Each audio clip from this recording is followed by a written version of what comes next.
Simon Dubbins, director of the International and Research Unite the Union and one of the organizers of Freedom for Ocalan Campaign. Thanks for joining us today. Thank you very much for having me again, Erem. Thank you. So let's start with the Kurdish leader Abdullah Öcalan's situation. What is the importance of freedom of Kurdish leader Abdullah Öcalan and delisting the PKK from forbidden organizations list?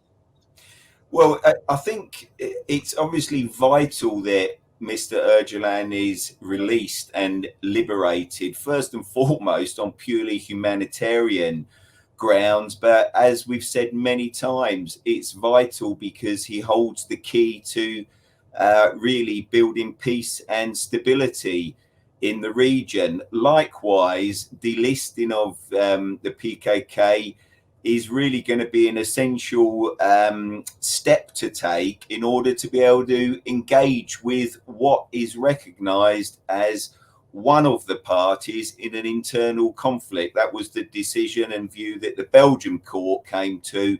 And from all other experience, that really makes a lot of sense if we're trying to build a process of confidence and peace and move in that direction. So, what was the target by taking Öcalan as a hostage with the February 15 international conspiracy? Uh, Look, I think the target was really to shore up the Turkish state, a NATO ally, and in a critically very important area. But I think the bigger picture was also Erdogan was becoming a problem for many people in the region, not just the Turkish state, but really the movement with its emphasis on women's rights, democracy, tolerance, and so on, was actually becoming a threat to most of the autocratic and authoritarian states in that region.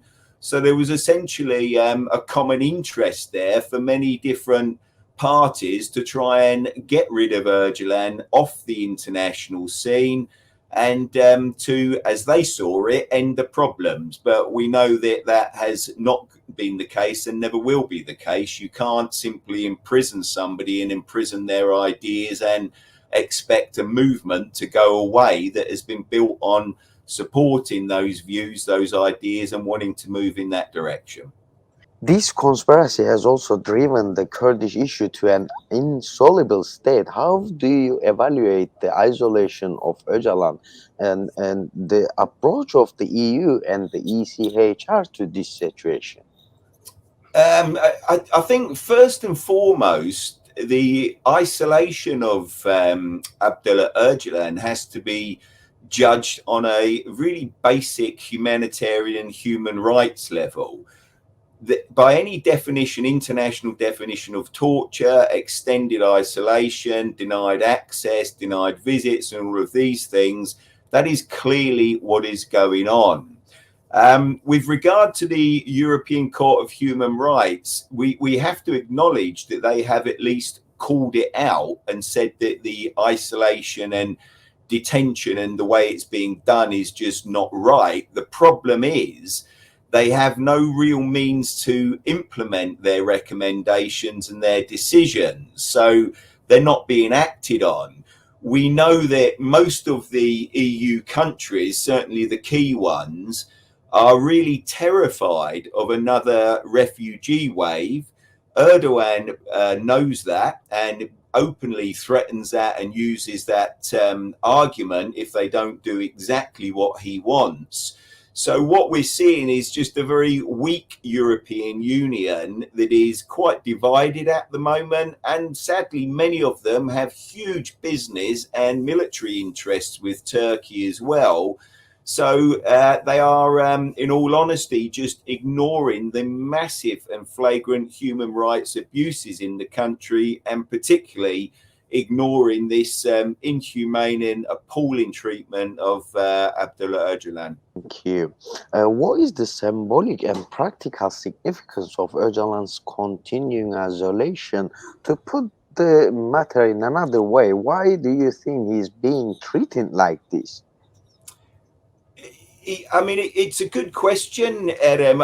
I think there's several different aspects to it. One is it's a reflection of the historical brutality of the Turkish state. I mean, we've seen how over decades and decades the Turkish state deals with opposition and any forces that stand up to them or who dare to question their concept of how Turkey is. So that certainly plays a role. I think there's a fear.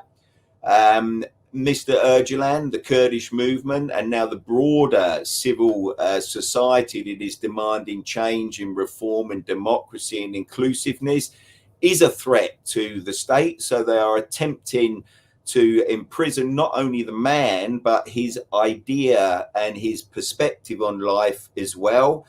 And I think there's also an element where it's convenient. When they hold Mr. Erdogan in complete isolation, they've also become quite skillful at slightly lifting things, allowing a press statement here, allowing a comment there, or allowing a certain visit in order to calm tensions, or for their own political purposes, as in some of the elections, the municipal elections that we saw a year or two ago. So it's a combination of factors, but the bottom line is this, Erem, whatever the reasons they are doing it for, it is absolutely wrong. It has to be challenged, and we have to bring an end to it as soon as we can.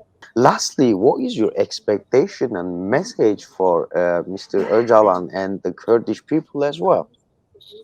Well, look, our message to Mr. Erdogan would be, if he would ever hear this, is we certainly have not forgotten you as a solidarity movement, the trade union Freedom for Ocalan campaign. We are without doubt growing in influence and raising awareness. I think for the Kurdish people as well, the message would be, historically, your resolve to carry on fighting and trying to build a better future has been an inspiration to people who share your values and share your view of the world.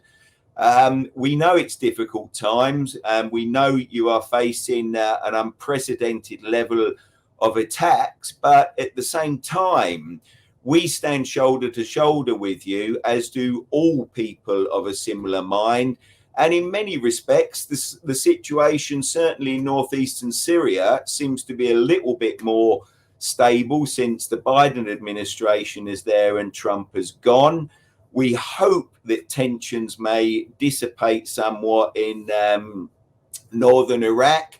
And there's a presidential election in Turkey in 2023. We know things are very volatile, but the Kurdish vote and the wider progressive vote will be absolutely critical to what happens and the future going forward. So don't lose hope. We're still with you. We're going to carry on standing with you, and we'll carry on fighting with you until Erdogan is free and until there is peace, democracy, and an inclusive society. Dear Simon Dubbins, Director of the International and Research Unite the Union and one of the organizers of Freedom for Ocalan Campaign, thanks for joining us. Thank you for your valuable comments today. Thank you very much as always, Adam. Thank you.